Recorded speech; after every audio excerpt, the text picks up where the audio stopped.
No, not that Suikoden. Suikoden is the Japanese title of the classic Chinese novel called Water Margin in English, though I read it in the Outlaws of the Marsh translation. Since it's a public domain book, anybody can make a game based on it and use that title.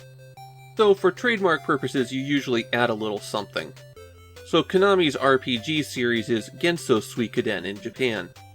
And this game added a subtitle, Tenmei no Chikai, or Oath of Heaven. The book is about a time of chaos in China with corrupt court officials ruining everything. An assemblage of 108 heroes gather on an island in a swamp and vow to put an end to that corruption. The game Suikoden is another one of Koei's strategy games built on the exact same engine that they used for Sangokushi and Nobunaga no Yabo. At the outset, you pick a scenario. They range from heroes are scattered everywhere, starting independently, and you have to build up from nothing, to the powers have kind of consolidated, and you can jump right into the big army movements. You get your choice of heroes whose mantle you could take on. I went with Lu Ji-zhen, my favorite character from the novel. Yeah, I know he's everybody's favorite. He's just that cool, okay? There was a problem for demonstrating the game with him, though. He starts way out by himself, isolated in the middle of nowhere. And actually, there's two different ways that your heroes can be acting. They can be wandering, or they can be settled. In Scenario 1, everybody starts out by wandering. Your options are limited with that. You're only able to move to a neighboring prefecture, try to recruit other nearby heroes, settle down where you are, or rest. Rest is actually a very important command, as the characters all have stamina that gets used up as they take actions.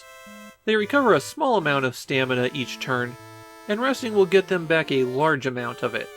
Roughly speaking, every turn you get back half an action's worth of stamina, and resting recovers a full action's worth of stamina. Once you choose to settle in a province, you get a lot more options. Here it becomes more like Koei's other strategy games, where you can make war, develop the province, recruit and train soldiers. One of the big changes here is that people don't trust you initially. You have to win over the place that you settle. Mostly that's done by giving them gifts like food. But sometimes an animal will rampage through the countryside, and you'll have the opportunity to take it out. You can also go hunting to acquire food and furs. Furs are only useful to sell, and the only thing that you can buy and sell in the marketplace is food and furs. But while you're in the market, maybe you'll find a new hero.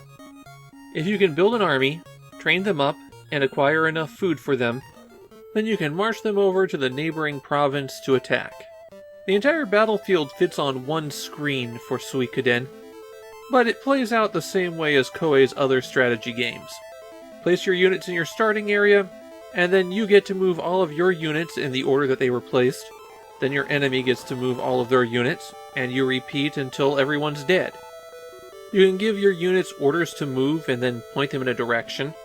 It costs a certain amount of movement points to go through each tile, and there are a few things that are unpassable. When you attack, you could just have your army clash, or you could fire arrows, cast spells, or have the leaders of both forces duel. Clear everyone out, take over the territory, and then repeat until you've beaten everyone. There is a time limit in this game. If you don't complete the game by the year 1127, then the Mongol invasion happens and everybody loses. I never have enough time to spend with these Koei games. They've got a learning curve where it's going to take you 4 or 5 hours before you can even really start playing properly. And the differences with Suikoden mean that even if you liked previous Koei games, you're going to have to learn some new tricks. Your popularity matters a lot here, and the ending won't trigger unless you're popular enough. And it can be tough to maintain your popularity. If you just have bad luck with recruiting heroes, your popularity is going to keep slumping.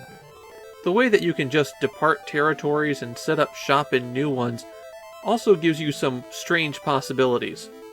In Japan, Suikoden has similar following to other Koei games, though not as popular. It's been the "oh, and that also exists" game in their strategy series. It's kind of disappointing because I wouldn't have minded seeing a more modern follow-up to it. There are some ports to later consoles, but no proper sequels. The biggest problems with Suikoden are that it's an early Koei game, and so it has all of those same rough edges that early Koei games have. They've been improving, but the interfaces are still those massive menus, and the interface in battle is really unhelpful. I really wish I could have seen this one in a more refined form.